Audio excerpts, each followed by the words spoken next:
Okay. Good evening. I'm Doug Sealer, W9LCQ, the TDXS Secretary Treasurer. And we welcome you to the July meeting of TDXS. I just got a few items here before we get to the program. We've had two new members in the July time frame. In fact, let me start this share. Yes, so you can see my agenda. There we go. Coming up.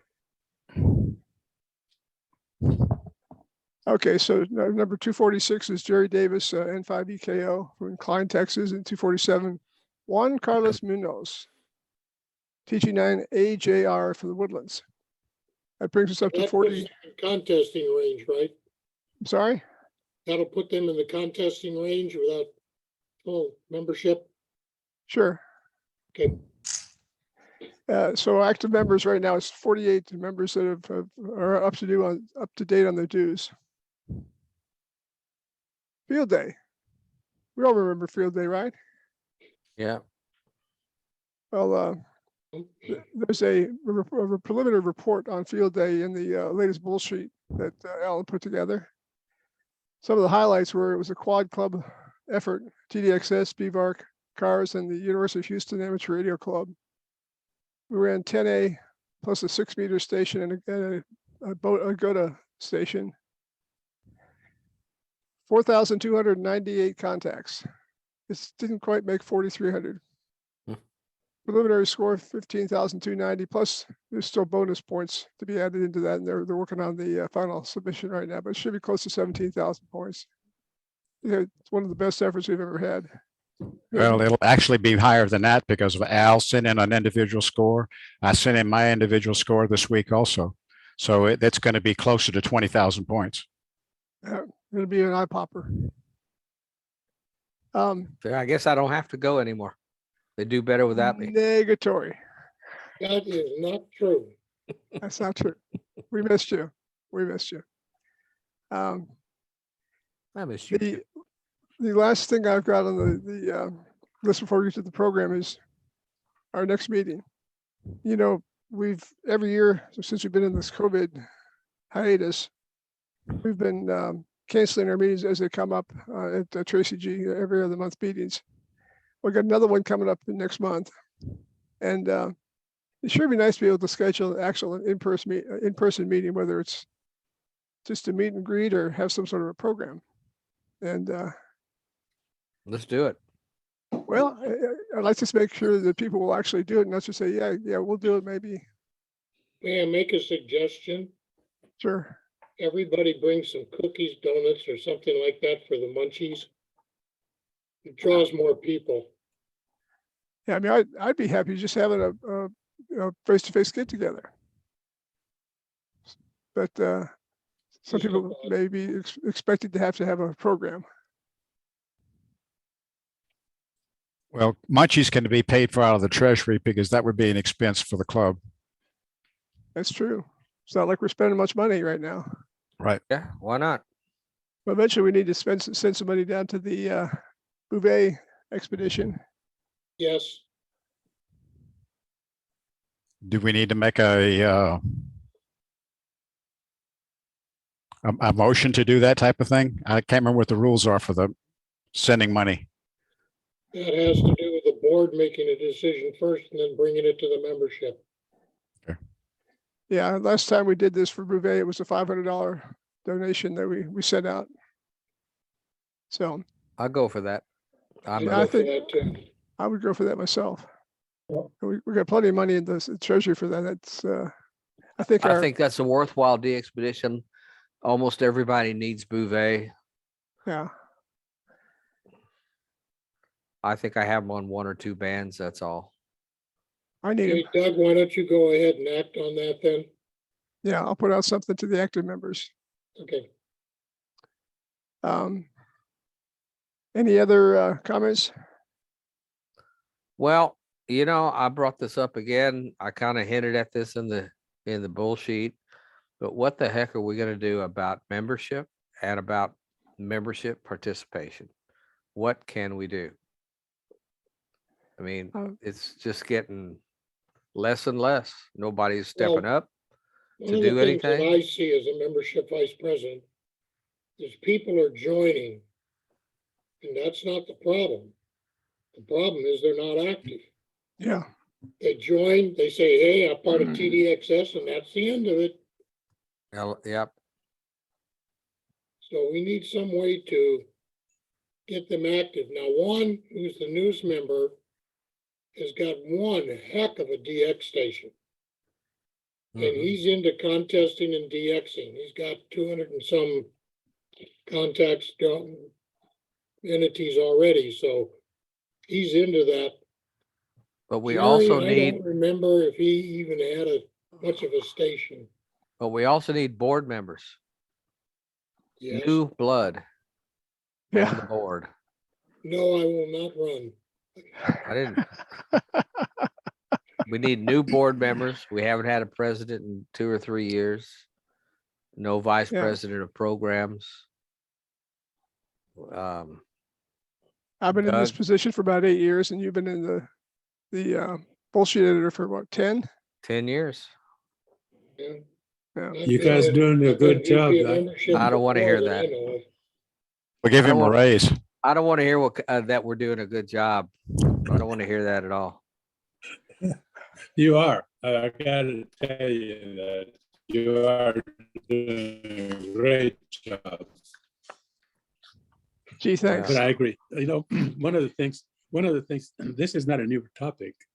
And this has been discussed before.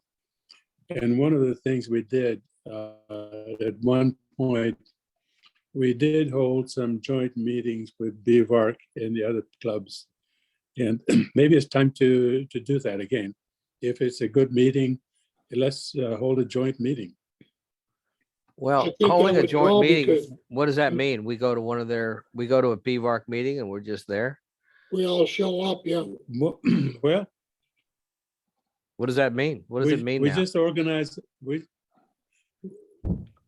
I mean, We need a but in the speaker. old days, I remember,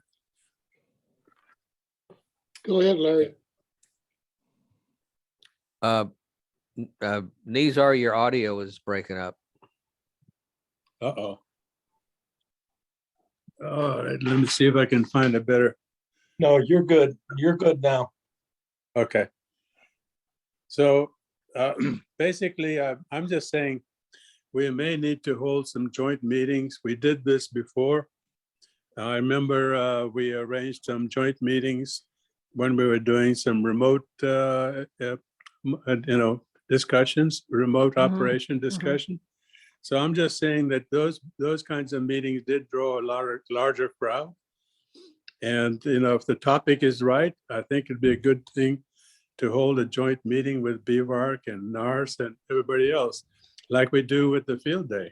I mean, that's a successful format. So why don't we just try and use it at the meetings? Well, I We think get initially somebody we- to speak for the club, tell them what the club's about, and you would be surprised. I can remember when I first joined BVAR, and I was just a 2-meter ham with a walkie-talkie.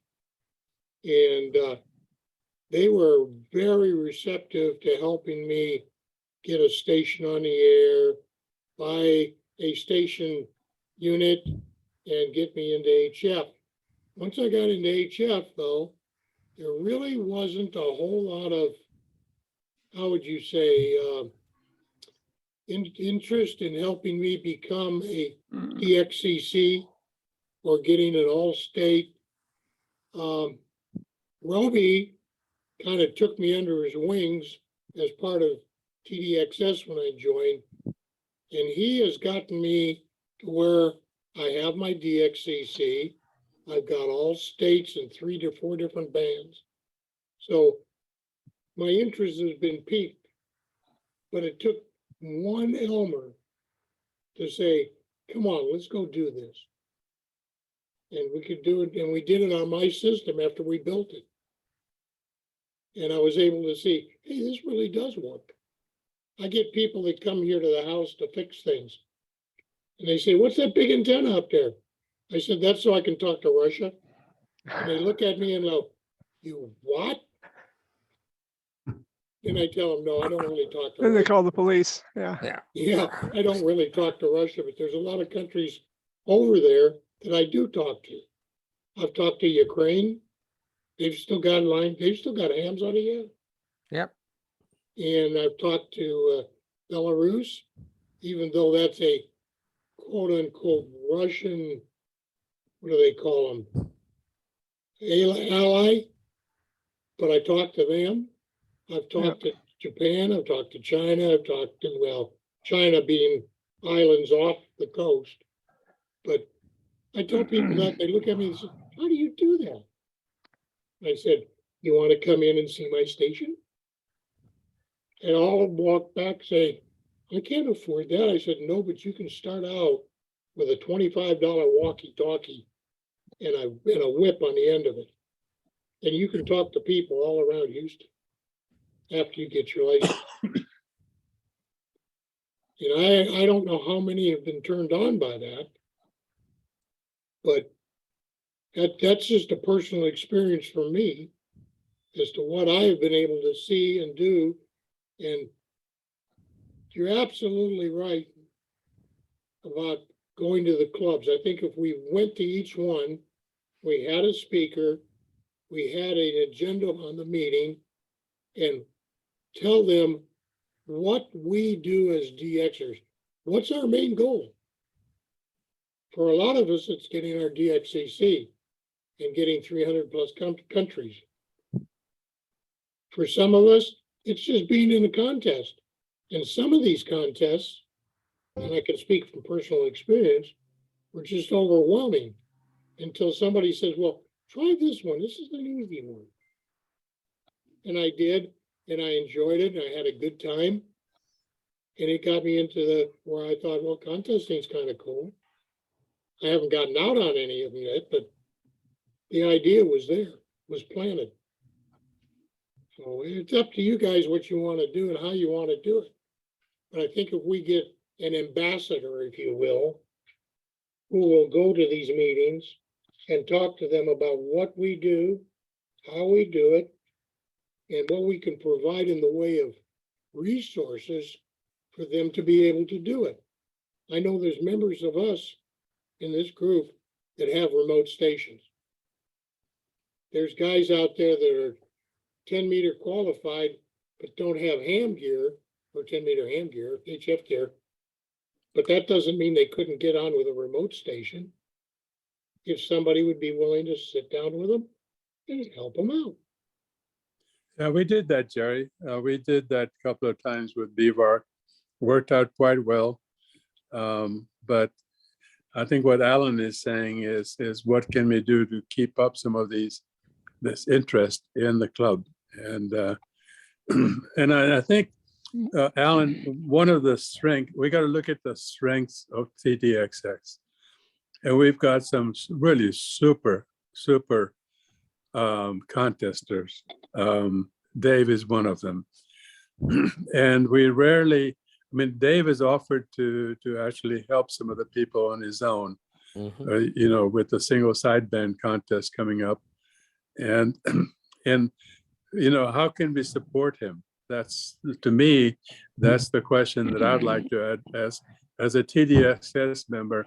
How can we support him in his effort to reach out to young people? Because he's inviting young people to come in and be there at the station and work some of the people in the X that Jerry is talking about. So, You know, these are all really good ideas.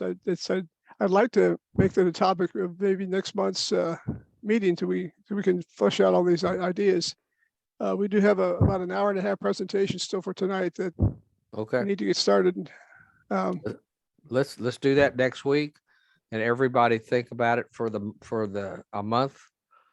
Come Yeah. up with ideas. That sounds like a great idea. If things come to mind, just send it to me. I'll put them on the agenda. We'll have a real good time next month. Okay. Okay, let me get started here with the program. It's presented by Bill Schmidt, K9 Hotel Zulu, entitled "Rebuilding SteppIR Antennas: Why They Work and Why They Fail."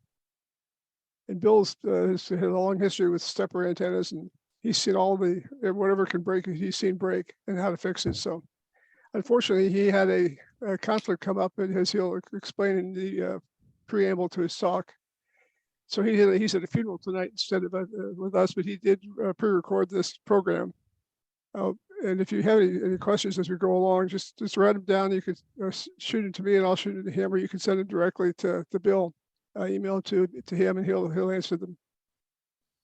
So without much further ado, as they say, let me switch to that. Okay.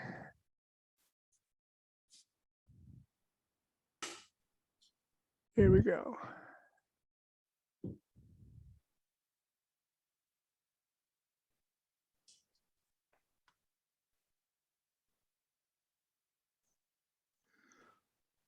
Hello, everyone. This is Bill Schmidt, K9HZ, here to do another presentation for you. How's the volume?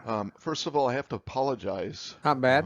I had a good friend pass away last week, and his memorial service is at the same time that this presentation is supposed to be taking place. So I've pre-recorded it, and I hope you enjoy it. If you've got any questions, please keep a list of those. You can either send them to me via email at bill@wjschmidt.com, or maybe the moderator can put together a list and send them to me. I'd be happy to answer those for you. I want to interject before he gets too far in that this little picture of him in the lower right-hand corner stays up the whole time. And toward the end of the talk, where he gets into some of the troubleshooting slides, his picture obscures some of the text. He did send me the PDF file for the all the slides, so I can send those out, or we can answer any questions about what the text said. Okay. Anyway, and I'm gonna, you can see me down in the lower right-hand corner. I'm gonna shut that off here in just a minute. I do want to say thank you. Tonight's talk is rebuilding the SteppIR antenna, why they work and why they fail. I know a lot of you probably have SteppIR antennas, and you're familiar with this topic, but there are a lot of people who don't. Over the years, I've learned how to deal with these monsters. You know, when they work, they really work, and when they fail, they fail in amazing without grace. Let's say that much. This talk was prepared for July 21st, 2022. So here's the agenda for the presentation. First of all, we'll go through the SteppIR concept antenna. We'll talk a little bit about, Yagi and antennas in general, and what SteppIR has done to put a different twist on the Yagi antenna. Then we'll talk about the engineering and the mechanics and construction of these things, what's inside them, what makes them work. Then we'll talk about what happens when they work. And when they work, they work. And of course, it wouldn't be right to not talk about when they fail. And when they fail, they do fail in amazing fashion. Are you all seeing the agenda slide? No, I'm not either. It's like it's frozen up. Let me try this again. We're going to talk about fixing the SteppIR antennas, rebuilding them. Does it make sense? I mean, if you put, you start out with an antenna that's $5,000 and you have to put $4,000 back into it. Does it even make sense rebuilding it? Should you buy a new one? Okay, let me restart this because we should be on a different slide by now. Still hung up.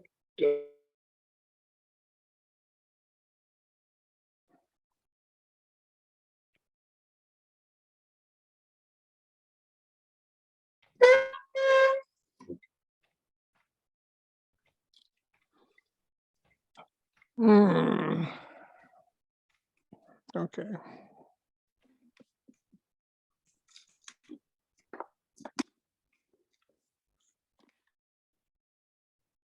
Hmm.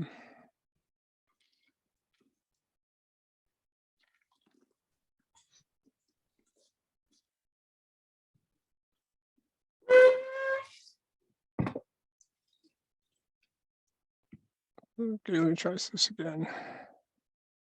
Sounds like your brakes are locked up.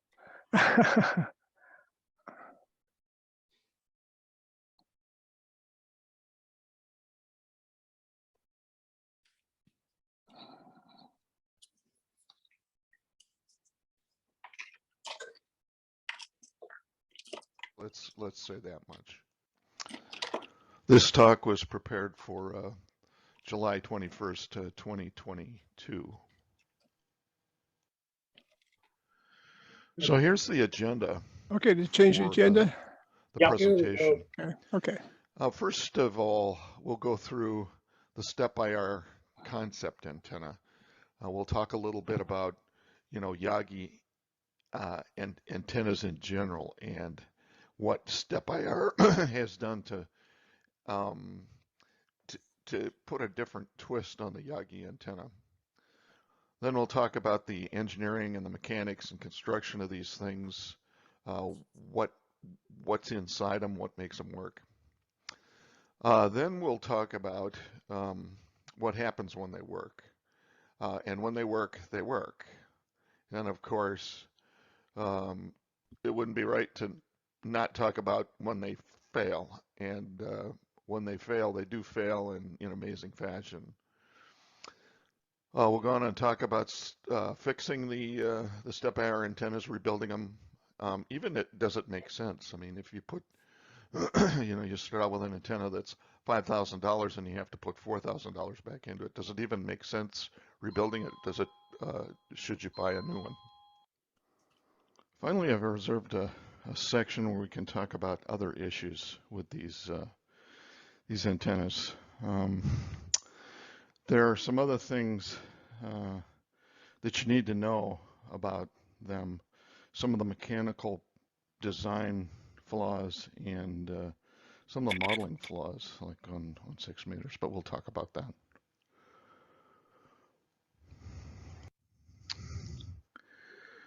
Now, first of all, let's talk about just a general Yagi antenna. It's kind of a back to basics thing.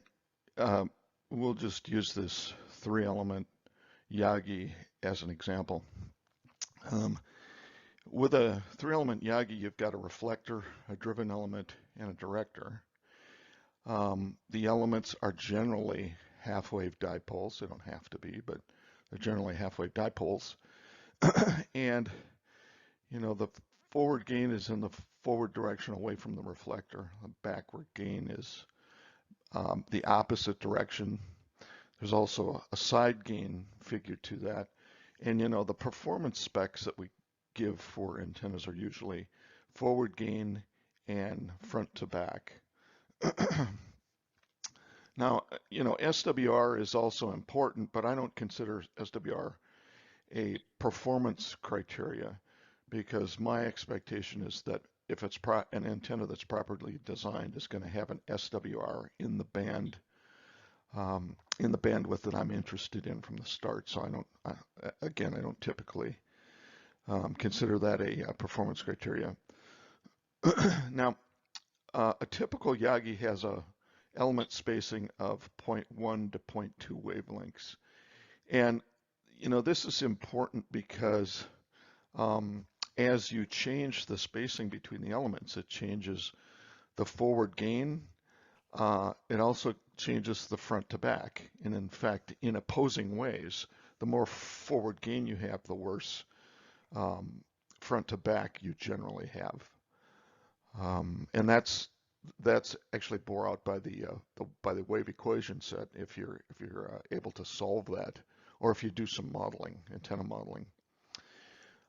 So anyway, the number to remember here is, in general, good antennas, useful antennas are generally in the 0.1 to 0.2 wavelength element spacing. Now,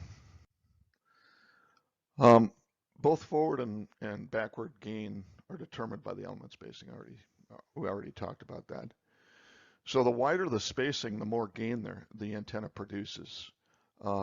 But conversely, the lower the front to back gain, which means that as we extend the space between the elements, there's a little more forward gain, but there's a lot more back gain.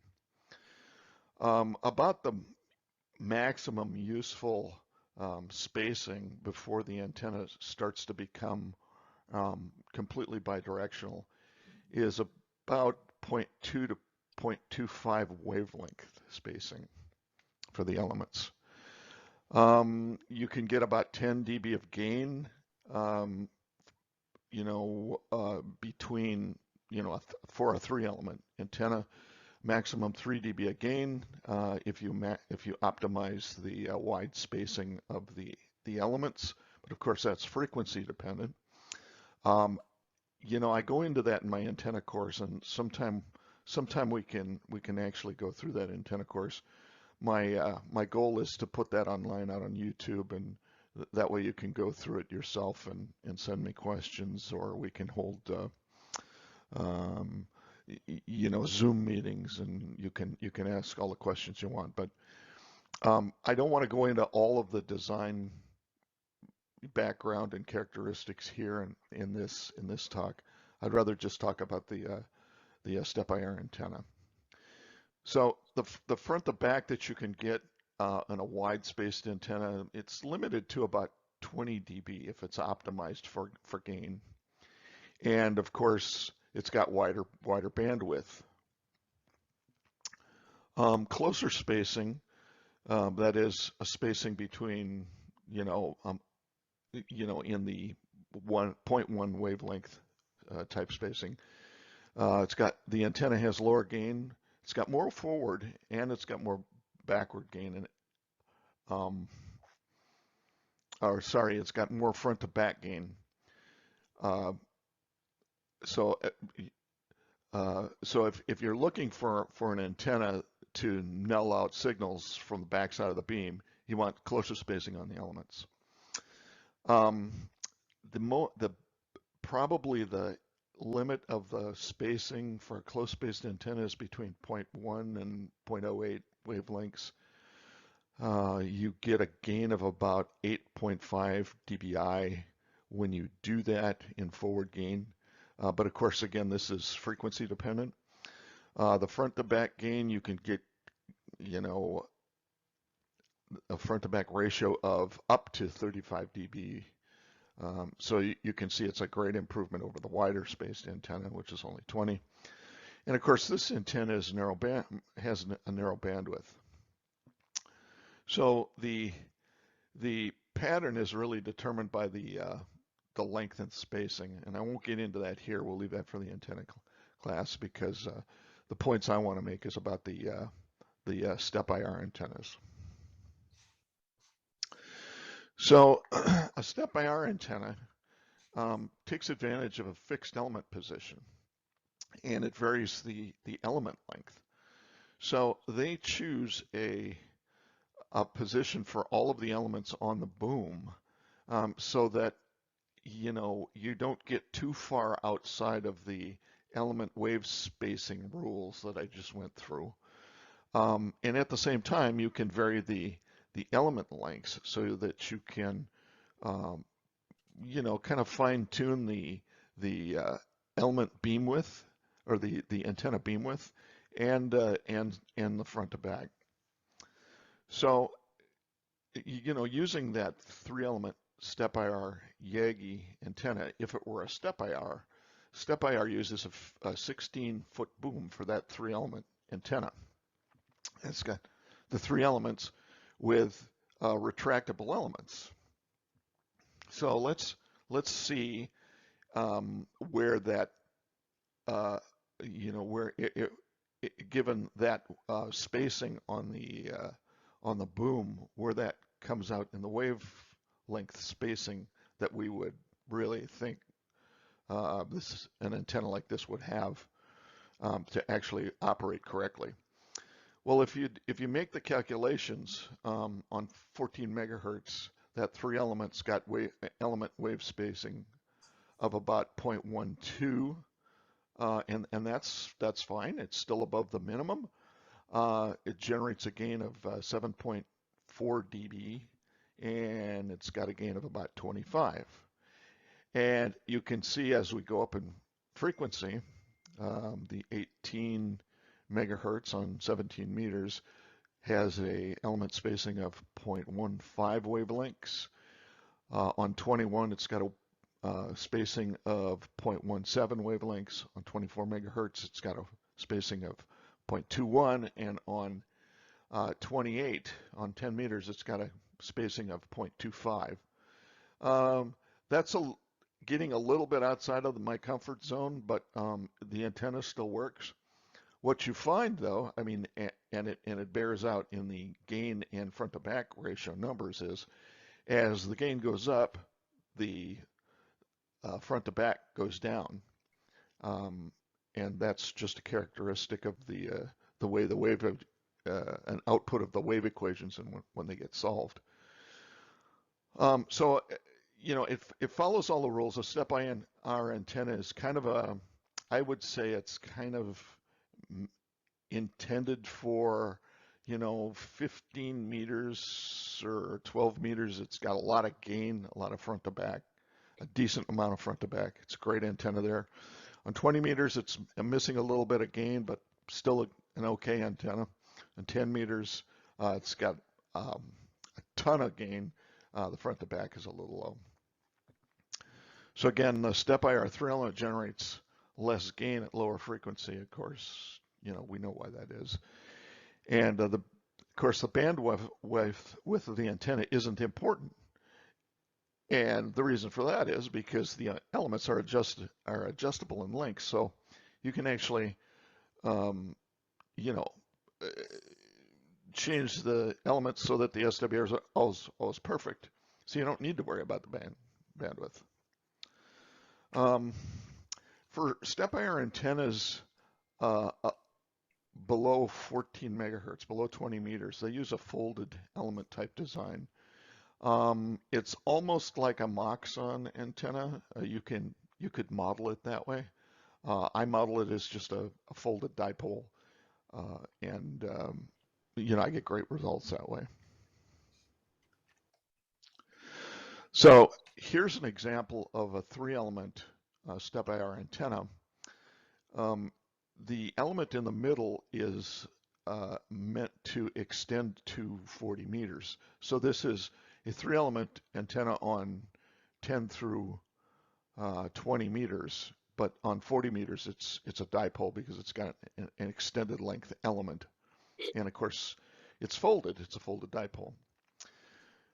And it's very convenient because, you know, a 40-meter dipole is about 33 feet, a little more than 33.5 feet on a leg.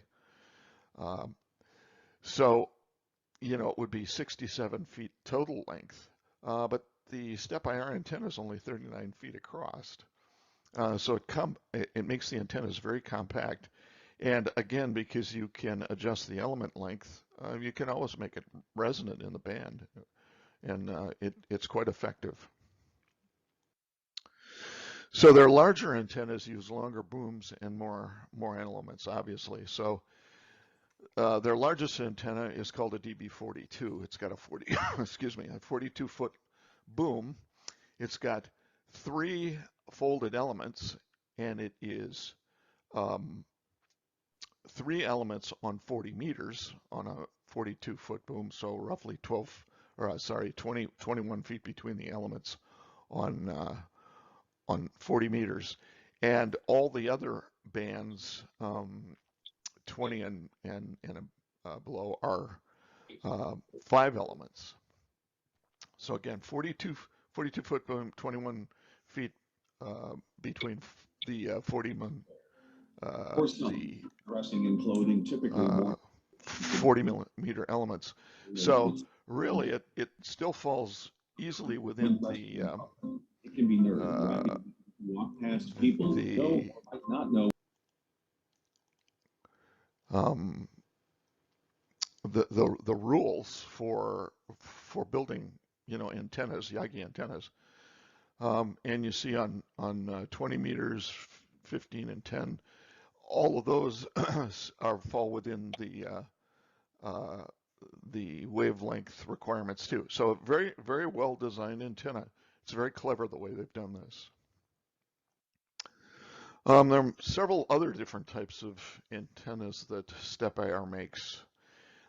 These are the 1, 2, and 3 element antennas they make. They also make verticals. You can see down below. They essentially use just one side of the dipole for their verticals, but 2-element antennas, they make a couple of 2-element antennas. One, is completely folded. One has a 40-meter dipole section, so you get 2 elements on all bands except for 40 meters, where you have one folded element. They have a 3-element shorty antenna folded. They have a 2-element 40 and 3-element all other bands. They have a 1-element 40 and 3-element all other bands.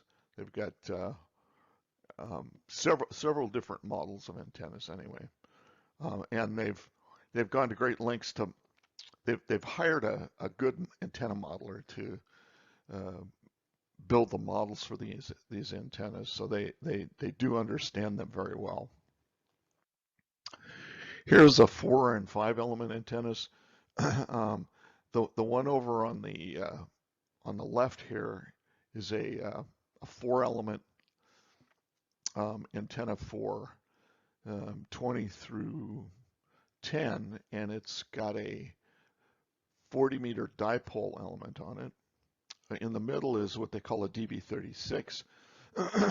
That's a 4-element antenna on 20 through 10, but it's got it's a 3-element 40 antenna.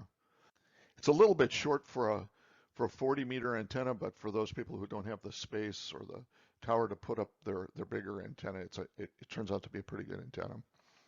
And then there's the DB42, their largest antenna. It's a 5-element that I'm showing over here on the right, and it's got everything going for it. If you go through and make the calculations, you would find that this antenna is pretty much as good as any monoband antenna. There are a couple of things that maybe you'd do differently. Maybe on 10 meters you wouldn't have 5 elements at, on a 42-foot boom. You'd probably have them on a 36-foot boom. But realistically, for having an antenna that works 40 through 10 meters, it's really hard to beat this one. They even have an add-on 40-meter dipole element. There's a relay box that goes in the center of the antenna and switches the coax away from the driven element into this essentially a wire. It's a dipole wire that runs down to the 2 elements, one at each end of the antenna. And what they do is they use those 2 elements. Again, it's like a bi-moxon kind of a design. In effect, they act a little bit more like capacity hats, but of course they do provide inductance to meet the length requirement of the dipole element. It's not a full length antenna. It's a loaded antenna is what it is, with the elements being capacitive on the ends. Here's the secret sauce for these antennas. All of the SteppIR antennas use this adjustable element device. They call it an EHU, and inside of this EHU is a spool that has a very it's not brittle. It's a very stiff tape, a copper beryllium tape that gets pushed out through slots and out into the tube protectors for the elements. Inside, you'll see there's a connection for a cable that goes back into the shack for controlling the thing. That cable gets connected to a stepper motor, and I've got better pictures of this. We'll talk a little bit more about that in a second. But as you can see, there's a kind of a sprocket thing here inside the EHU that feeds that copper beryllium tape out basis commands from a controller to the stepper motor. Down here in the lower right-hand corner, you can see the you can see a coiled up beryllium tape, copper beryllium tape. 40 meters got a longer element. Of course, you'd expect that. And they're a little bit more expensive because this copper beryllium tape is a little bit expensive. I believe they're $30 or $40 for just one of the spools of tape. But anyway, that's the way the antenna works. Just pushes these copper beryllium tapes out into the tubes. It's got a little kind of a nylon pointy thing on the end of the tape, so it doesn't stick on anything going out into those tubes. And those tubes are almost, you can think of them as the fiberglass collapsible poles, almost like a large size fishing rod, and that tape moves inside of those tapes, inside those rods. So the elements are copper beryllium tapes with holes, as you can see in this picture of the tape, the two tapes, one above and one below, going into the element tube. There's a sprocket that engages in those holes and pushes those tapes out into the element, and based on the number of turns of the sprocket, they know the exact distance that the tape has gone out into those tubes. These beryllium tapes move at about 1.3 feet per second basis pulses from the controller that's back in the shack. And so that's something to be cognizant of. Tuning these antennas, it takes time to make band changes. If you're on 10 meters and you want to go to 40 meters, it could take 45 seconds to make the jump, depending on the size of the antenna.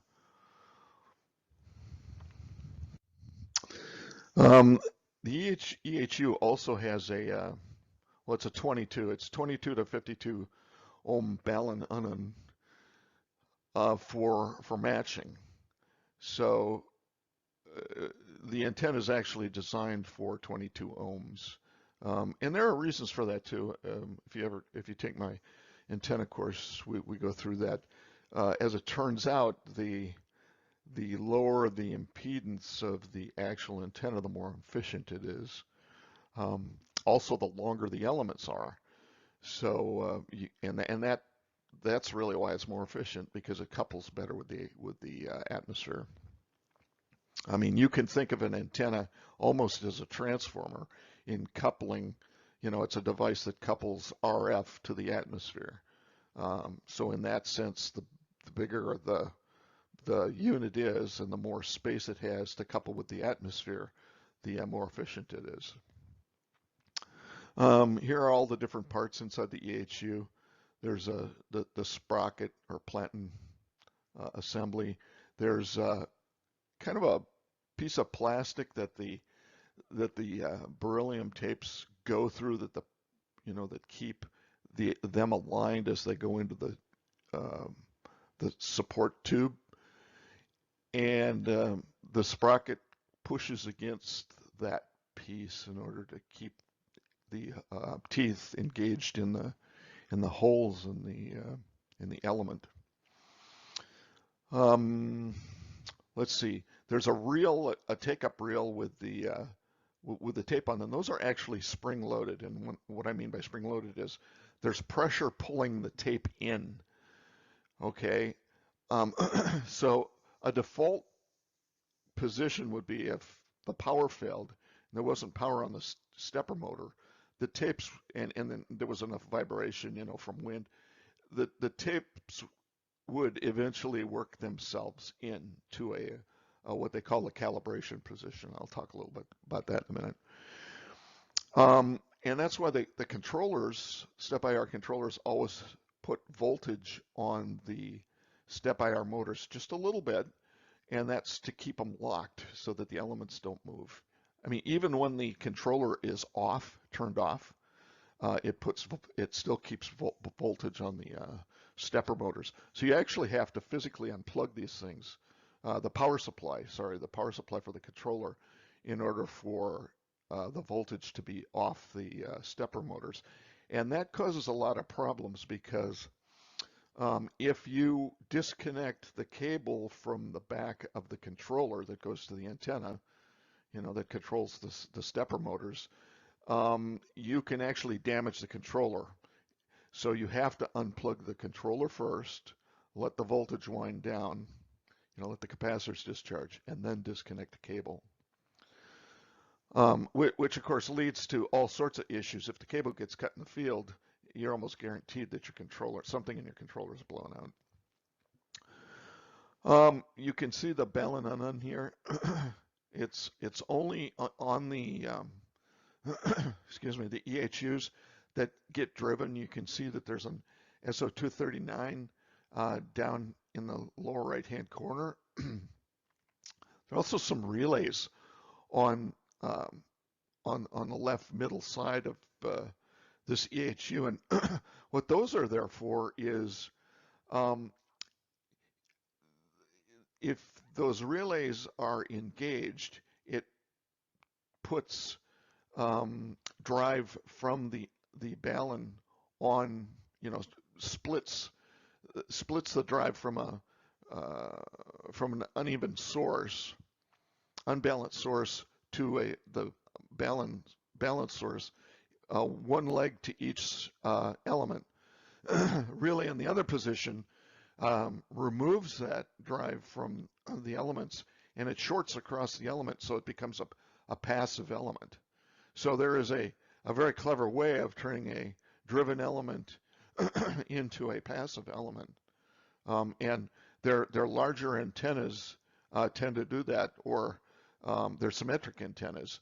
And that leads to sort of an interesting situation where you can rotate the antenna 180 degrees just by taking the drive off of one end and put it on the other end, or vice versa, or turning a reflector into directors or director into reflectors.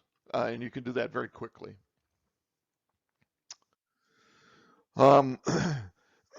Here's some more about the internals of the EHU. Again, it's got it's about 22 ohm balun for matching. And the feed relays select whether it's a driven element or if it's a passive connection. And you can see the connection from the balun on these brushes that push on these copper beryllium tapes, one for the left side and one for the right side. It's very clever. As you look at the top of the EHU, you can see where the stepper motor is housed.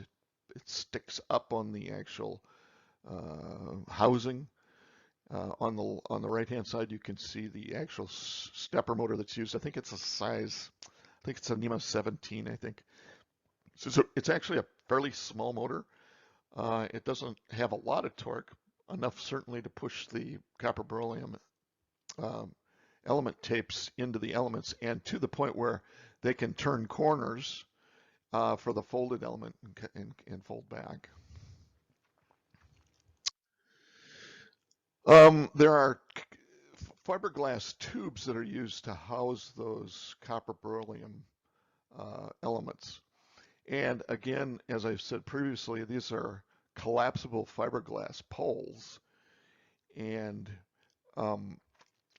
in fact, for the folded element, they use the exact same poles, just cut off a little bit different at the end. These fiberglass poles, they push into the tubes on the EHUs, and then they use these boots.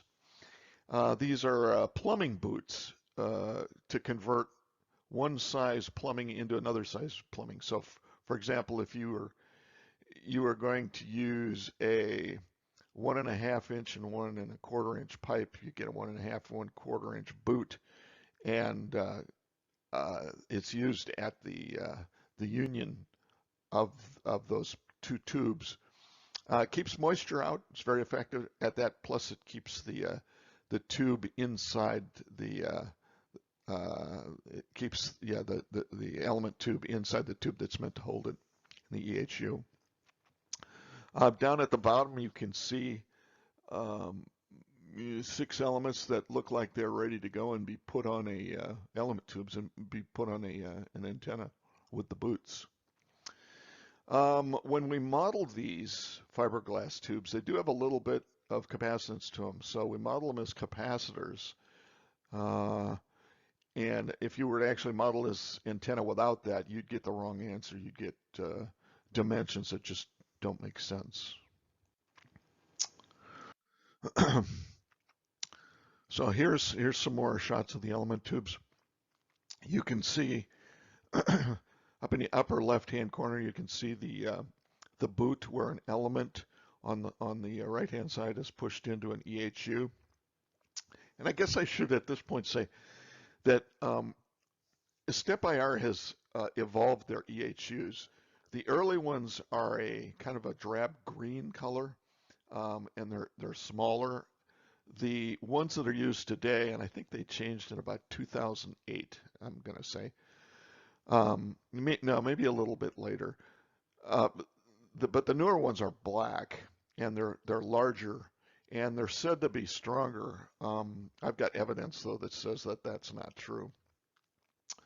You can see as the fiberglass tubes are extended, essentially when you get these things, they're like 4.5 feet long, all pushed together, and you extend them, the 4 sections, by just pulling them out, locking them into place, and then using heat shrink tubing and putting the heat shrink tubing at the joints, and it kind of glues the element in place.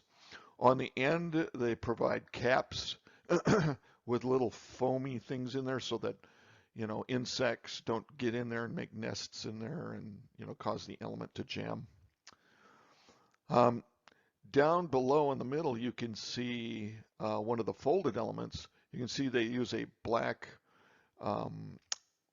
poly tube as a return. They call that the return to the other side of the folded element. And then at that union, they use these funny looking clamps.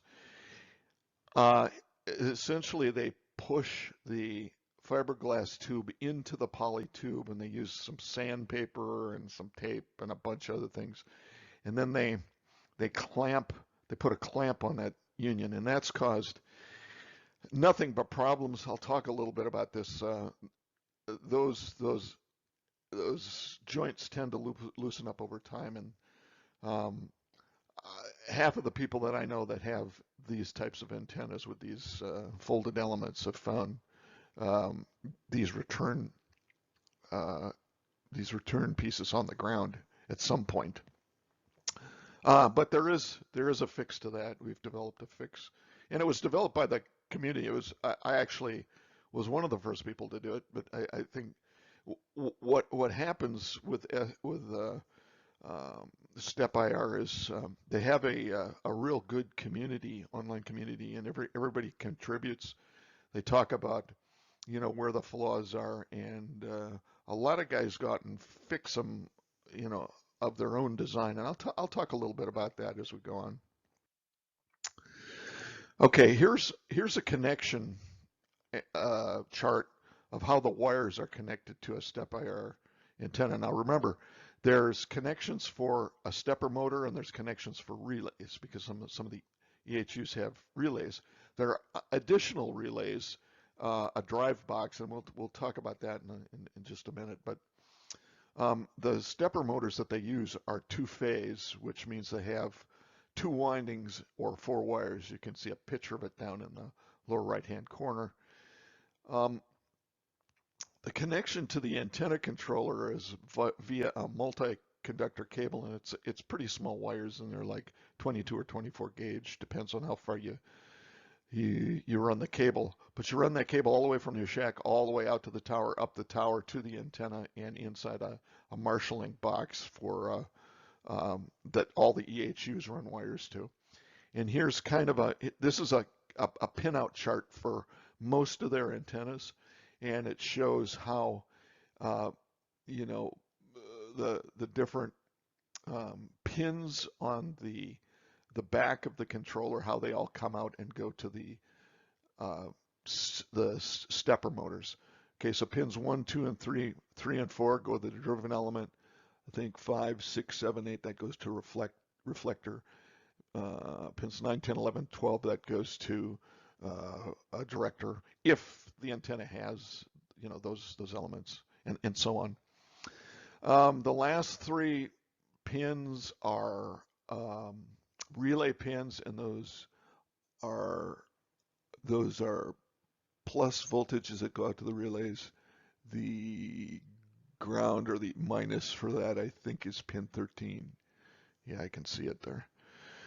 Okay, anyway, so you use a maximum of 25 conductor cable, and that, you know, they've cleverly found ways to make that work for all of their antennas. Here's what I was talking about. There's a coax switch for for some of the larger antennas. They've got a coax switch so that you can route the feed line to different EHUs on the boom. So in one case, you might route the feed, the coax, into the red coax that's on the left. And if you want to reverse the antenna quickly, the feed gets routed through this relay box to the blue cable on the right. So now you've reversed the antenna. It's operating the opposite direction. So it's very, very clever the way this works. And then if you've got a larger antenna, like a 40-meter antenna, you might drive the middle EHU. So you'd route the feed to the green coax. Anyway, I think you can probably see that there are lots of places where this antenna can fail. There's lots of moving parts. There's a lot of electronics. And if any one piece of it fails, the whole antenna fails. Although I'll tell you a story later on about a situation we had, and you know, there are ways you can make the antenna work again sometimes. So the way that the antenna actually actually functions, is the controller has tables in it first of all, for every antenna that they make. And given that antenna, it has a table chopped up into 250 kc segments. So, you know, if you see, you know, on the left-hand side it says megahertz, and you can go down that list. And of course, I haven't shown all the frequencies. I've just got representative frequencies shown here. This is, you know, the lower end of the band, and then the table on the right side is the upper end of the band. But the controller has these tables chopped up into 250 kc segments, and it interpolates between the segments to generate lengths for the elements. Okay, so you know, the numbers in the table are in inches. You can see, let's just take 7.85 on the left-hand side. So the reflector is 801 inches. This is obviously a big antenna. It's the DB42. What they do is, for elements that aren't in the problem, meaning they're not being used, say on 40 meters, we've got the antenna set up for 40 meters. If they're not being used, they're left in the 20-meter position. So it makes it very easy to switch from 40 to 20 meters only 3 of the elements out of 5 need to be reset. But anyway, at that 7.85 megahertz frequency, the reflector is 801. The director 1, which is actually the driven on 40 meters, is 746. And then director 3, which is actually director 1 on 40 meters, is 771. And those are half element lengths, so that's just for one side. But of course, you get the exact same thing on the other side because those elements are coupled together through that sprocket drive. So anyway, that's how this thing works. And the controller can listen to your radio, through either a serial port or an USB port, and get frequency data from it, and it can track your radio, so the antenna is essentially always tuned to the frequency that you've set your radio to, and it tracks band changes and the whole thing. That can be problematic though. Let's say you're on a boundary. You can actually set in the controller, you can set the boundaries at which you want the antenna to retune itself, like every 10 kcs or every 25 kcs, something like that. You have to be careful how you set those, because if you were doing FT8 and you were on you were at like 14074, yet for receiving, but you are at 14076 transmitting, the antenna would move between every transmit and receive cycle. So you got to be careful how you set those boundaries up, or you can easily wear your antenna out. So here's what their latest and greatest controller looks like. I've got a couple of these. I like the way they work. They're kind of pretty, but they do actually function too. Along the bottom of the screen, you can see there's buttons for each band. It's got an auto track button over on the right hand side of the screen. If you push the button and it auto tracks, that means it auto tracks frequency. If you don't want it to do that, you can just push the button and it won't do that. It'll just maintain the position that it's got. To see in the display is it shows the front to back, and it also shows the forward gain. Now that is also in the model file that's loaded into the controller. So this device isn't calculating that. That was loaded in as a model file into the controller at the factory. You can see that the antenna is shown up here in little green, yellow, and red bars. Up in the upper right-hand corner, it tells what antenna this is connected to. And at any time, you could go into the setup menu over on the left-hand side, and you could change it to a different antenna. Now, obviously, it doesn't. If you change the antenna type, it's not going to function with the wrong antenna that's out in the field.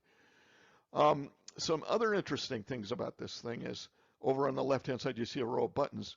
There are models in the factory models in there for 180 degrees, which means you punch the button, and if your antenna is able to do it, it's got all the relays and routings for the cables, feed line cables. It will switch 180 degrees.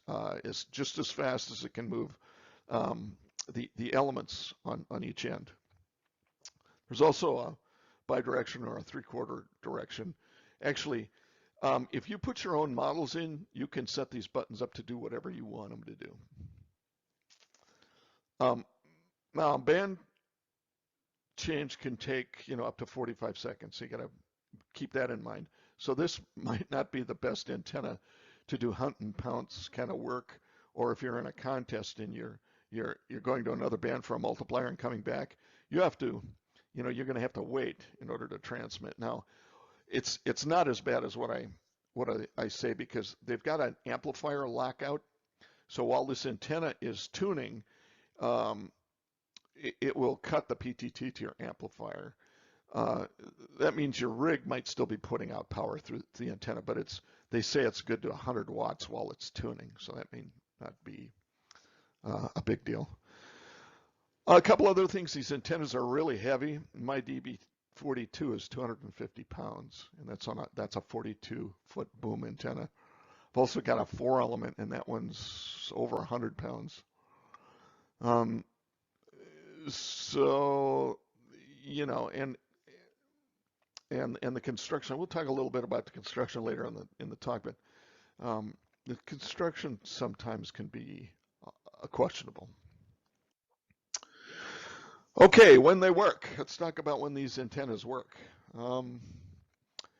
So the performance of these things, when the antenna's a half wave or more above ground, they perform really well. In fact, they're just about equal to their monoband friends, I would say.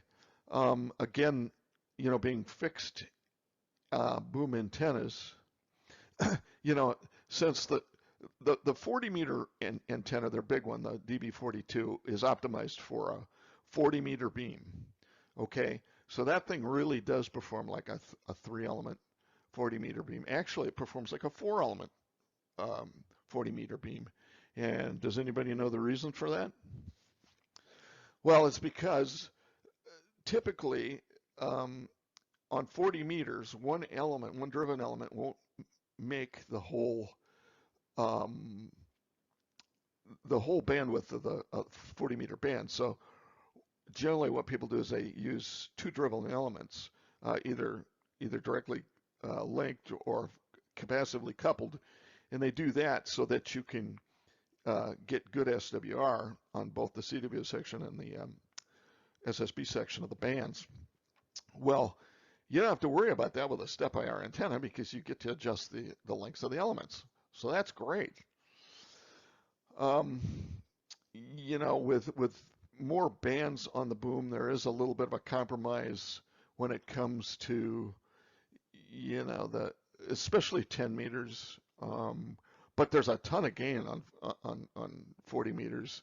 And quite frankly, I've never had an issue with front to back on 10 meters where I've had somebody, you know, behind me that's QRMing me or I didn't want to talk to. It doesn't make any difference. With all that extra gain out the front, I'm just happy as a clam. The factory gain and the front to back are excellent. The antenna is tunable, like I said. All of the element links together. There are different modes in the controller. It comes with a factory set of models for your particular antenna. And you can start from those factory models, and you can always get back to them by hitting the factory button, and it just refreshes the antenna model in the controller. But you can, they have a way so that you can adjust all of the elements together, plus or minus, I think it's 10%, or maybe it's plus or minus 5%. I don't recall, but that's great for, you know, if you've got your antenna, it's not quite above a half wavelength, you know, from the ground, or if you've got a metal roof down there, or if you got trees and you're getting some capacitive coupling from something, you can take care of that by adjusting the elements just a little bit to get the SWR down. You can also adjust the individual element lengths, and they're infinitely adjustable that way. And I just love this feature because it's great for diagnosing problems with the antenna. You know, if you move an element and it doesn't do anything to the SWR or the impedance of the antenna, there's something wrong with the element. You can also the dead elements. Okay, so I already talked about this. On 40, if you've got a 5-element SteppIR antenna, and you're only using 3 of the 5 elements, they typically just pull the unused elements in just a little bit. I call them the dead elements. Just a little bit, just so they don't affect the operation of the 3-element antenna. But they're ready. They're not all the way pulled in, so it takes them, you know, if you flip from 40, let's say, to 20, it doesn't take all that extra time to get to 20 meters because the elements are essentially staged for 20 meters. So something to keep in mind is that the band switches are slower than, obviously, than monobanders or tribanders where it's instantaneous. They do take a little bit of time to get to their positions. Some of the benefits, well, this is a really cool antenna, and I love it because I'm an antenna modeler. I've done this all my life. I teach antenna courses. I've taught, you know, antenna design, RF design at the college level. You can, using, you know, simple antenna modeling programs, EasyNet and AutoEasy, you can build your own antenna and upload it to the controller. So I build narrow beam width antennas for DXing, maximum gain, you know, pinpoint antennas for DXing. I use, you know, wide beam width for worldwide contests. I use a medium beam width for North American contests and those sorts of things. Okay, let's talk about when these things fail. Okay, and there's a picture that you see right there of an EHU where all of the element has come off the spool and it's all crunched up inside the EHU. That's not going to make a very good antenna. So what can happen? Well, usually when you're in the shack, you know, you can't see into the elements of the antenna up on the tower. But what you do see is the SWR. All right. And what you might see is that the SWR is not as expected. And what could cause this? Well, there's two classifications of things that this problem could stem from. One is electrical issues, the other one is mechanical issues. So first let's go through the electrical issues. Well, it could be a bad controller. You could have say a blown driver chip for the stepper motors in the controller, or you might have the wrong antenna selected, or, you know, a number of things. You could have a bad control cable between the antenna and the controller. You can have a bad cable connection at the connection box at the antenna. And it doesn't just have to be the main cable that comes out from the controller. It could be some of the individual connections from the EHUs or the relay box. You can have a bad connection at the EHU inside. You could have a bad relay box where all the coaxes connect. So the distribution of the power through the antenna relay box is off. You can have bad coaxes, and that could be from the shack out to the antenna, but it can also be on the boom of the antenna between the antenna relay box and the EHUs, if you have one. Could be bad stepper motors, could be bad brushes in the EHUs, could be a bad balun. We've had reports on the reflector of guys blowing their baluns up. Now these things are good to about 2,500 watts. So, I mean, you really gotta be running a lot of power or be way out of tune in order to blow up a balun in one of these things. So some of the mechanical issues could be, well, you could have a loose coax connector, and that could be all the way from the back of your radio all the way up the tower to the relay box, and even the coaxes between the relay box and the EHUs. So, you know, K3LR will tell you on your antennas, make sure you get a pliers on those PL259s and make them tight.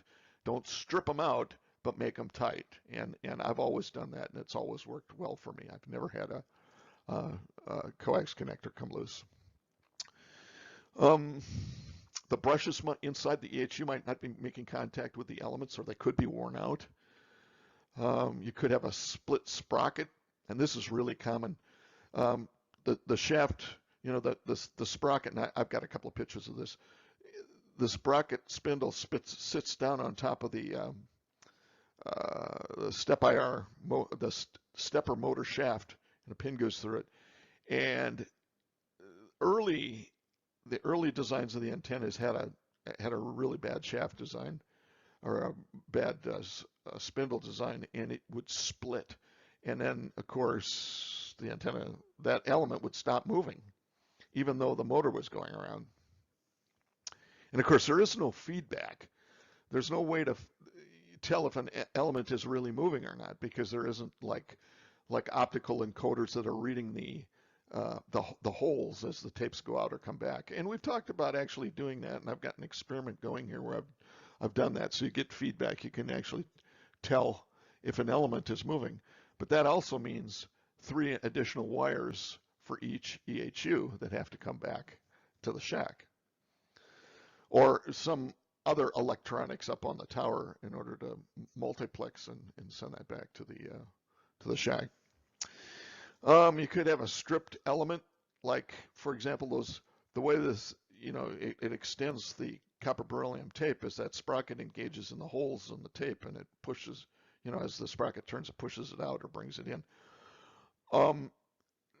If those holes are stripped out, the material between holes is split or broken.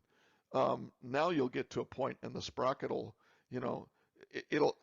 the sprocket will keep turning, but the element won't go out.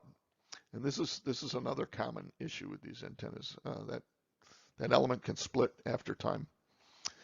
The element can be kinked, and kinks occur when you get blockages in the tube. There can be blockages in the tube. You could have a tube failure. There can be cracks in the tube, or it could break. You can also have cracks in the EHU housing, and I'll show you some pictures of that. I've had this happen too, where you get water incursion inside the EHU, and then you get corrosion, and then that leads to a number of other issues. So, how do you diagnose these things?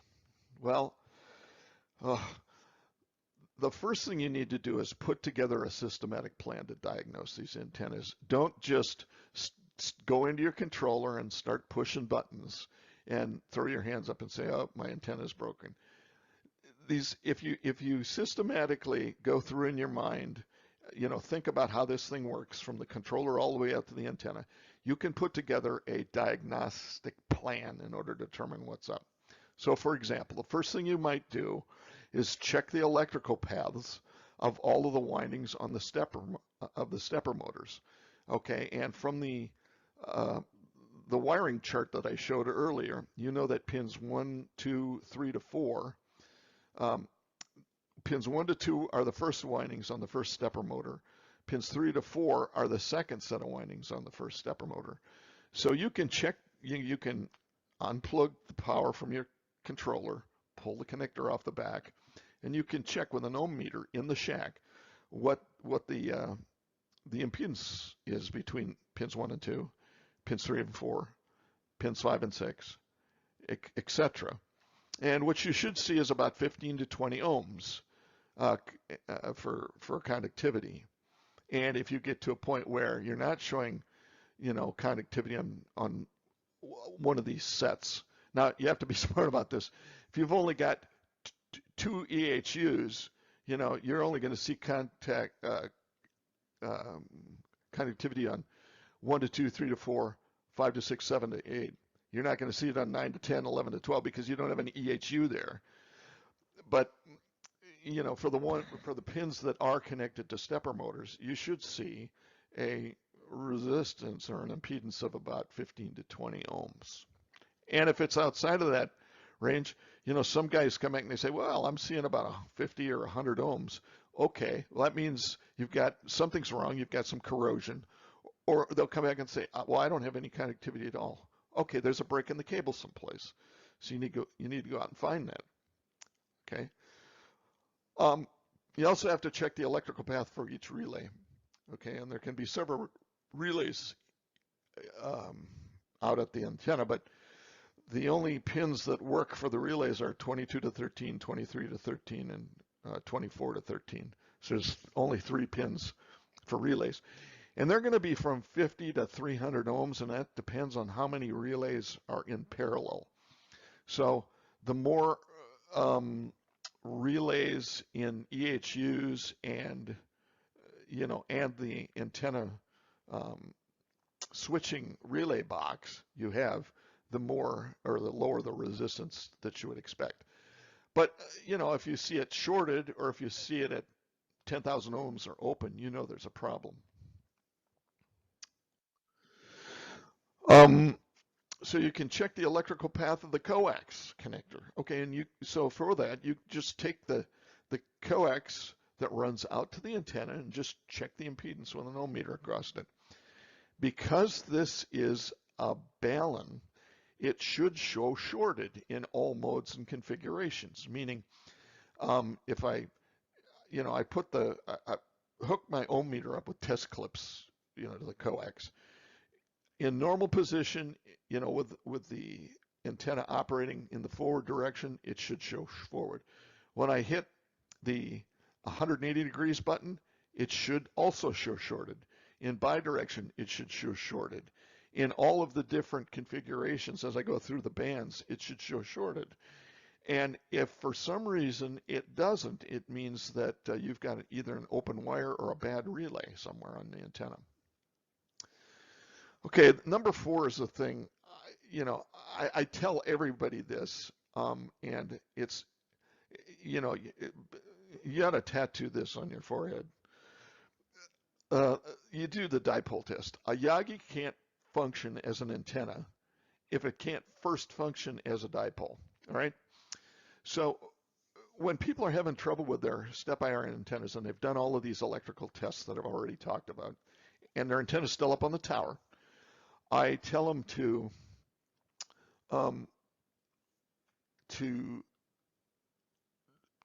park the antenna on a band, start on 10 meters, and pull all of the elements in except for the driven element, okay, and see where it resonates. If it resonates in the 10-meter band, you're probably good. And now, put an antenna analyzer at the coax in the shack. Okay, that's the best place for it because it's testing the whole system all the way out to the antenna. It tests for resonant frequency. Then what I suggest you do is, go in and manually extend the dipole by, say, 6 inches, and repeat the test. Find out where the resonant frequency is, and hopefully, if you've extended the dipole, the resonant frequency drops. And in fact, you can put together a chart of, the half element length in inches versus the frequency at which you see the lowest SWR. And you should do that if you have a problem with your antenna. First, do it for the dipole. Okay, and this is a perfectly working dipole because as I move it in length, the resonant frequency changes. The low, then that we call the resonant frequency the point of lowest SWR. Okay, now you might hit an abnormal point where, as you extend the element, you get to a point, and now all of a sudden, as I extend the element further, the resonant frequency doesn't increase. Well, that tells me that it gets to a point in the element and the element isn't moving for some reason. I mean, it's showing that it's moving on the controller, but it really isn't moving out at the antenna, meaning that it's jammed in the tube, or you've got those a split between the holes. So the sprocket is just turning in the holes and it's not really doing anything. Now, remember I said that they have a spring take-up reel. So if you reverse the element and start bringing it in, it's automatically going to engage again back into the sprocket because the elements are being pulled in by the spring. Okay, but this is a great indication. There's a problem. You know where it is. The antenna's got to come down now because you're going to have to dig into this. You're going to have to take the blockage out of the element, or you're going to have to replace the copper beryllium tape. Oops.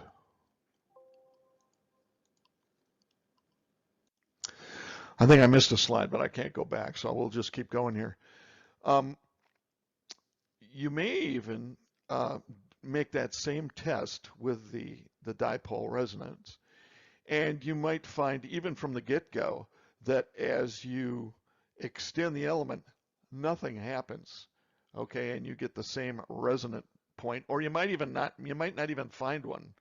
Okay, and so what that tells me is that the element doesn't seem to move at all. In this case, you probably got a stripped out tape, or you may open the EHU and find the element all wound around the one of the reels in there, or maybe somehow you damage the balun. But anyway, these are just some simple things you can do to diagnose. It's a very complicated antenna, but there are simple things that you can do to diagnose this. Now, if you've diagnosed the driven element, but you still got bad SWR, what do? Well, you start adding in other elements into the mix. And the next element to add in after the driven element is the reflector. So all you have to do is go through the exact same test that you did with the driven element, but also add the reflector in at about 106% of the driven element length, meaning add an extra 6% in length to the reflector. And that should give you a resonant point. Okay. Now, the key here is that once you get to a resonant point, you should be able to vary the reflector a little bit up and down. And if it doesn't impact the SWR, there's something wrong with the reflector. You can make the same charts. The bottom line, the reflector should make a difference in the SWR as the length changes. If not, it's a bad element. And you can continue with additional elements and do the same thing. It's not hard to do. When something is found, the antenna has to come down for service. You can't look at this thing from the ground and fix it. Once it's on the ground, though, you don't necessarily have to immediately disassemble the antenna. What you can do is you can take a stud finder or a metal detector, and you can locate the ends of the elements inside the tubes as you extend and retract them, and go through this test again. And that'll give you a pretty good idea, where the problem is with an element. So here's some of the failure modes. You can see here there's two of the sprocket systems on SteppIR motors, and you can see where the plastic part of the sprocket platen is split. The one on the left, the gray one, is a little bit hard to see. It's down by the pin at the bottom. You can see splits in the plastic.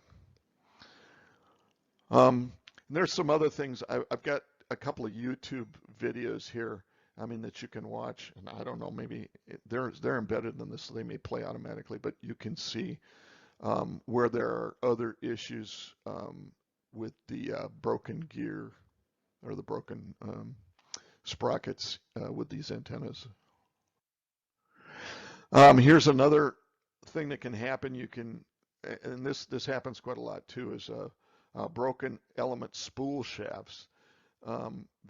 Once the spool breaks loose, or the shaft, that the wind-up shaft breaks loose, it can unwind the all the back pressure for the element goes away because the shaft unwinds, and that can cause element building up inside the EHU. In almost all cases, it turns out to be a disaster. Down in the lower right-hand corner, you can see brushes that push up against the beryllium tape for distributing power to them or for making them passive. You can see this one's pretty well worn. You can see worn spots on them. So this one definitely needs to be replaced. So here's what happens when you get a blockage in the element tubes. You can kink or turn these element spools into garbage. It's a little bit disheartening when you open up your EHU and you see this. I've only had one that's ever done this. I've got 5 SteppIR antennas right now. And I've only had one ever do this on me. And actually, I bought it that way. It had a failure from the guy that had it before me. But yeah, that's and that's a mess. When this happens, you need to remove the element tube, make sure it's clear, and then rebuild the EHU. Here's another failure with the folded element tubes. You see the return. Remember when I was talking about the way these are held on with tape and some sandpaper, sticky sandpaper, and a clamp? Well, once the wind gets a hold of these elements and moves them back and forth, it essentially just works the element out of the return tube. And these return tubes are pretty good size. I think they're 5 feet long, 4 or 5 feet long. So they're pretty good size. They don't weigh much, but when the wind catches them, they act like a sail. Now I'll tell you a story about this. The one on the left, the picture on the left, was the way I found. This is my DB42, and it's the way I found the antenna. A few days before, when I arrived down at my contest station in the Caribbean, it's the way I found my DB42, and we were getting ready to do ARRL SSB-DX contests. And what I was able to do with this, because of the configurable controller, I built a model where, okay, this was a reflector, okay. So I knew it wouldn't work on 40 meters. It worked on all the other bands, 20 through 10, because the element never came out of the end of the tube. If I would have extended it to 40 meters, it would have drooped down out of the tube, and that would not have been good. It would have destroyed the element. So what I did is I flipped the antenna around for 40 meters and designed the antenna as a 2-element. So now the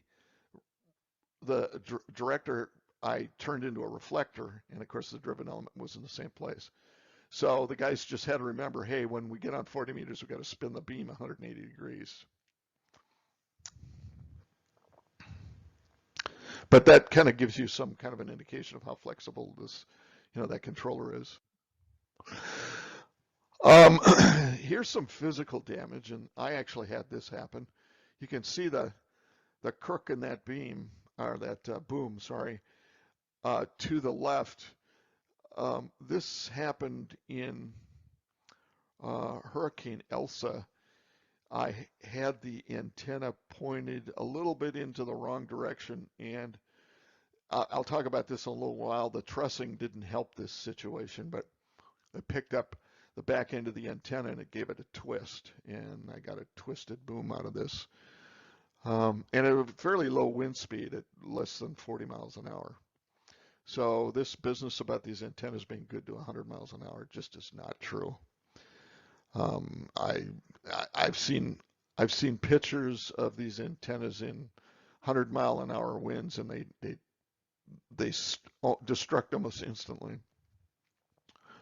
Again, there's some trussing issues with this antenna, and with all of them actually, if they have a truss, and I'll talk about that in a little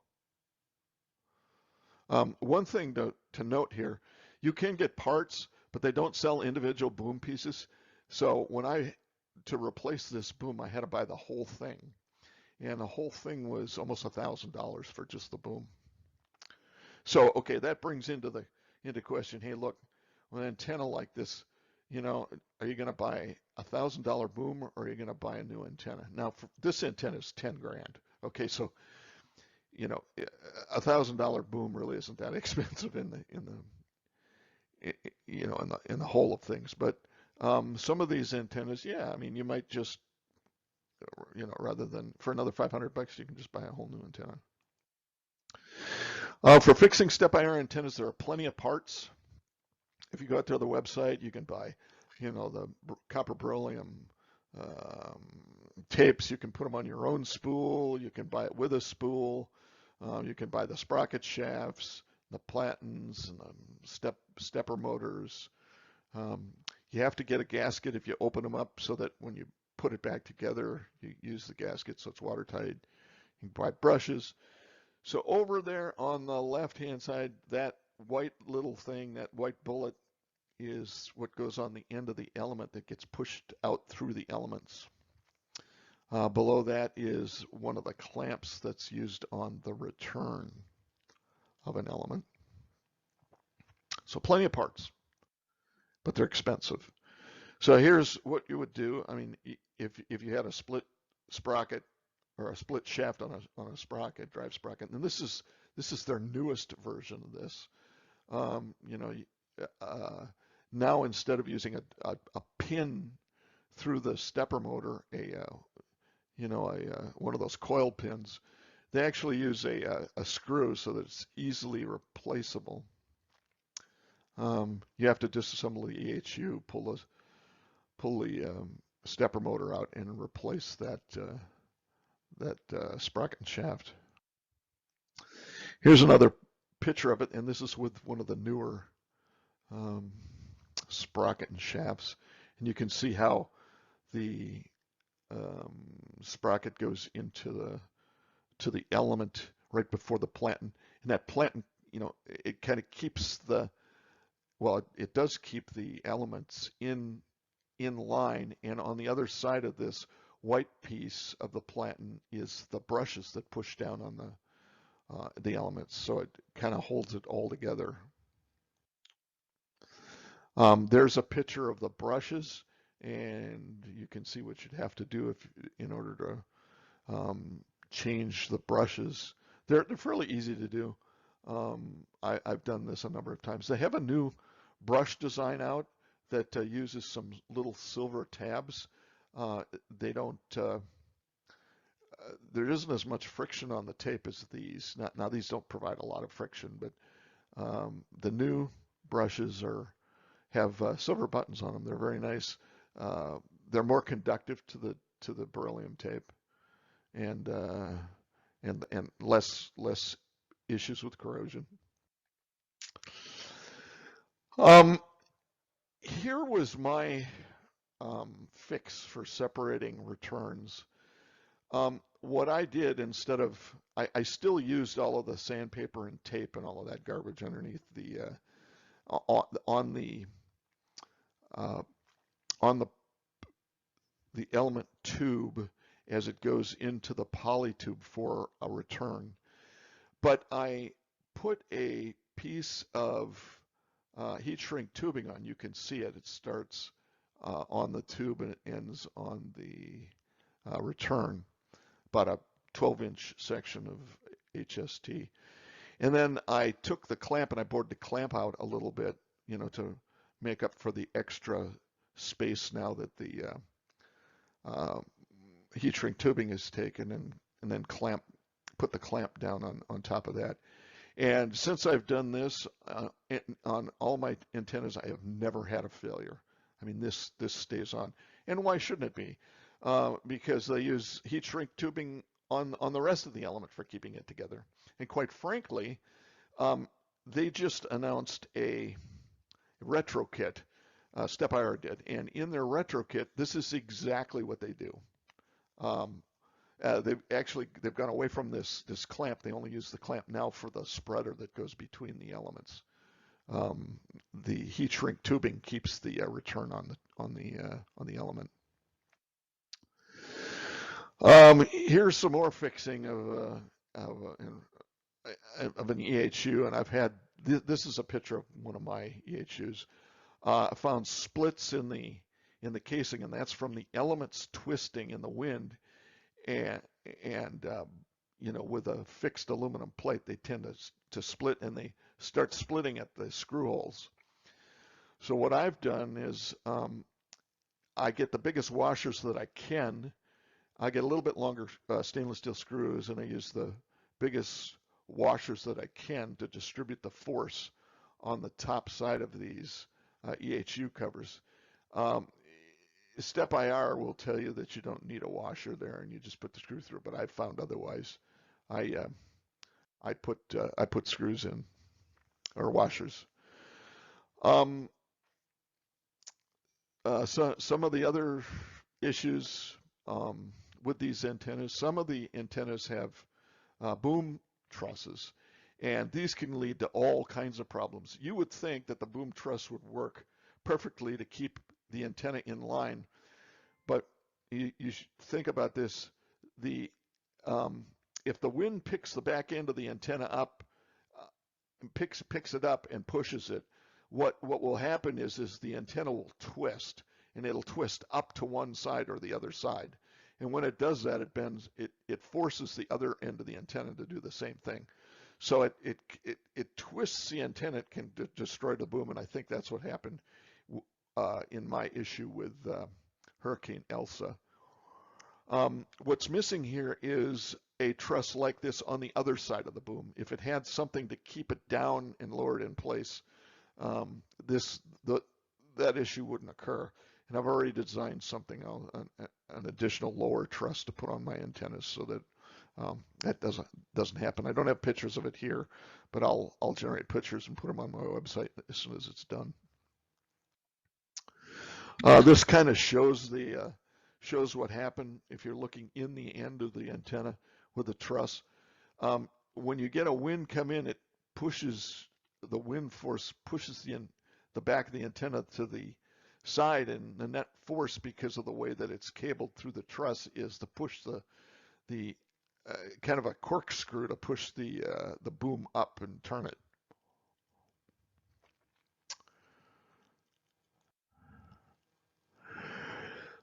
Okay, last topic is 6-meter performance, and I got to tell you, the 6-meter performance on these antennas is pathetic, and the reason it is because SteppIR chooses to use the fixed reflector on all of their SteppIR antennas with the fixed director. Okay, when I say fixed, I mean fixed on the boom. So that distance between the driven element and the reflector for most of their, 20 through 10 antenna is, it's between 0.1 and 0.2, or maybe outside of that a little bit, but it's still somewhat optimum for that antennas in those range. When you get to 6 meters, the reflector is 0.46 wavelength away from the director. Okay, and it just doesn't work. The antenna turns into a bidirectional antenna. Okay, they claim they get, a gain of 10 dB with 30 dB front to back. That's baloney. I've measured it myself with field sources, and it's nowhere near that. So what I've done is most of the SteppIR antennas, not all of them, but most of them, and in effect, I've done this for people, part of the club. I've modeled their antennas on 6 meters. And what we do is we rearrange the 6-meter pieces of the antenna. Now, SteppIR, they sell an optional passive add-on for their antennas. 6-meter elements, and of course for the 3-element antenna, they give you one passive director that goes between the driven element and the fixed director. And if you were to go through and you calculate the wavelengths for all of this, you get, from the front director to the 6-meter director, you get 0.25. That's a little bit long. from the director to the driven element, you get 0.14 wavelength. Well, that's reasonable. But between the driven element and the reflector, you got 0.46, and that just does not work. I mean, you'd be better off turning the antenna around and using the this element as the optional element as a reflector, and push the antenna the other way. Okay, so what I do is I model the antenna and I put together models that work for different situations. Usually I set them up for DXing, and this is generally the type of model that I come up with. You add 2 extra elements. Okay, so you add a second director and you move the first director back a little bit. And you also add a fixed director for 6 meters. So when this antenna is in the 6 meter position, what you do is you pull in the 6 meter, the reflector that would otherwise be used, the fixed boom reflector. You pull that one in to 12 inches. Okay, so now what you've got is you've got the reflector that's at an optimum difference or distance 0.45 wavelengths. You tune the 6 meter driven element. It's driven element, yeah. The distance between each of the successive elements is 0.15, 0.16, and 0.18. Getting longer as you get towards the end of the antenna. And this is an enormously successful antenna. You can get more. You can actually get more than 12 dB gain out of this thing and 21 front to back out of it. And it's a laser. Works very well. So by the addition of just 2 elements and replacing the position of the first passive element that of course only affects 6 meters. This antenna turns out to be a wonderful antenna. So something to think about. And this can be done for all of the SteppIR antennas, and I've done it for about half of them. Okay, if you've got questions, put together a list and send them to me. I'm more than happy to answer them. Maybe we can even have a Zoom session, maybe next week or later some other time, and we can talk about this presentation. Anyway, thanks for sticking with me. Thanks for listening to me for another presentation. And of course, the last slide is a picture of my contest station antenna. Anyway, thanks.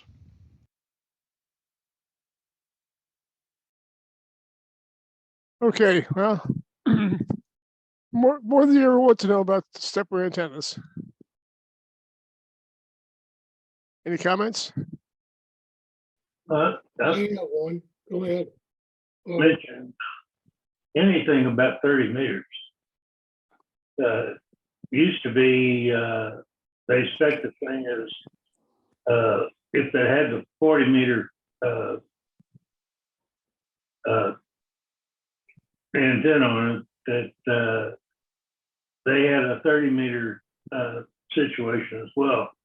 And it appeared to be that there was a impedance mismatch, and that the 30 meter was 10 ohms or something like that.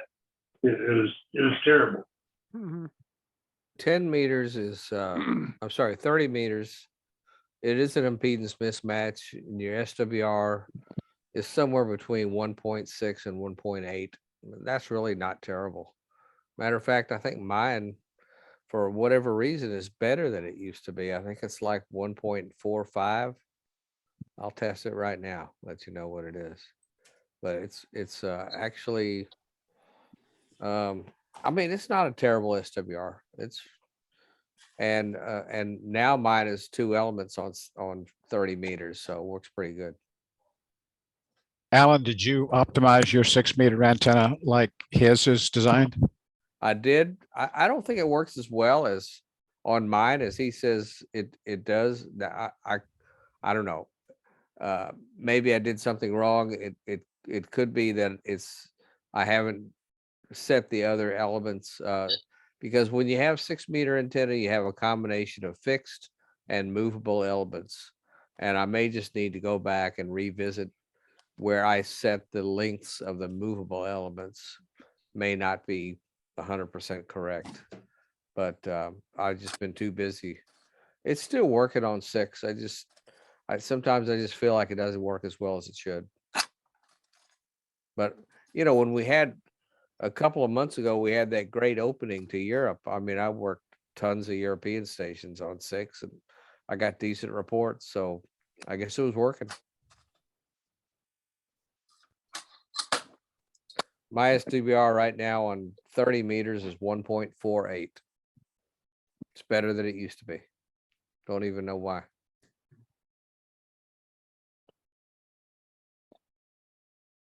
Any When I other first- comments?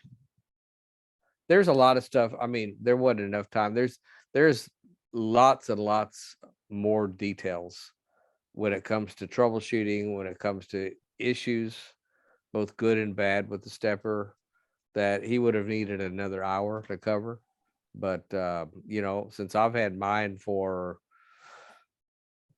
14 or 15 years, and I've been through a lot of the same stuff, you know, things that didn't work, things that broke, had to be fixed, had to be modified, options that you should or shouldn't use, and shortcuts that stepper sometimes takes. So, you know, there are good points and there are not so good points, but it's I've had my big IR vertical for about 16 years, and uh-huh. nary a problem. Works like a champ. Not will with say- me. I did not know about that deal about keeping a little bit of voltage on the stepper motor so that the Yep. beryllium tapes didn't move back, didn't creep back. I routinely, every time I have to disconnect because of a storm or something, I'll pull the power in the back of the controller and pull the control wire, and then just plug it back in and turn it back on. And I don't recalibrate, I guess I should. Hey, Doug, I've had problems with 3 of them, 3 of the vertical ones. I wonder if the vertical ones are less tolerant on moisture and things like that, because 3 of them have failed for me. I can't really comment because I've had no problem with my vertical. I think it just must be you, Nizar. I know. I look at it and it fails. Stay away from mine then, okay? Does TDXS still have a stepper vertical? Yeah, but someone, Nanzer or Janzer has it. Janzer, yeah, Janzer. Yeah, he's in possession of it. And they actually a couple of years ago they damaged it and cut the cable and had some problems, and we split the cost of the repair with BVAR. 'Cause Was it used at old. field day this year? No, Probably not. no. I mean, we don't really need it. We have There's a- 40 meter beams, so we don't really need the stepper. Yeah, the use in recent years has been strictly, I think, with the museum ships for Yeah. BVARC. Guys, I gotta go. See you later. Have a good evening, Jerry. All right, Jerry, you're still in the I dark do have there. one question. Is a SteppIR out of the box worth $6,000? Well, let's put it this way. It's been my experience that a stepper performs as well as monobanders. So if you had to buy, I mean, in my case, how many monobanders would I have had to buy? You know, 10, 12, 15, 17, 20, you know, 5, 6 monobanders. The other thing I had a question about is, he talks about how well his works on 6 meters. But what is his height above ground? Because 6 meters does not need to be at 120 feet. Well, I guess it's, you know, I don't know what to say about that. I know W5PR has some really high 6 meter antennas, and he consistently does great on on 6 meters. Yeah, but is it multiple of what it would be at a regular, however many feet above ground it is? I don't know the exact height. Okay, thank you, gentlemen. I appreciate it. I learned a lot. It's interesting to see the inner workings of one. And you all have a great day and a good weekend. It scares me to death looking at the intricacies of one. Can I nominate Chris for president? I second that. I third that. I don't have an antenna or nothing like you guys. I do have all 50 states, so At least you're in Houston. yeah. Two of us were out of town tonight. That's what Okay. Zoom's all about. Yeah, Don was actually farther away than I am. I'll He's be already right back. gone. I'll be right back if you're still here. I'll be right back. Gotta go do something. I will stop the share or stop the record.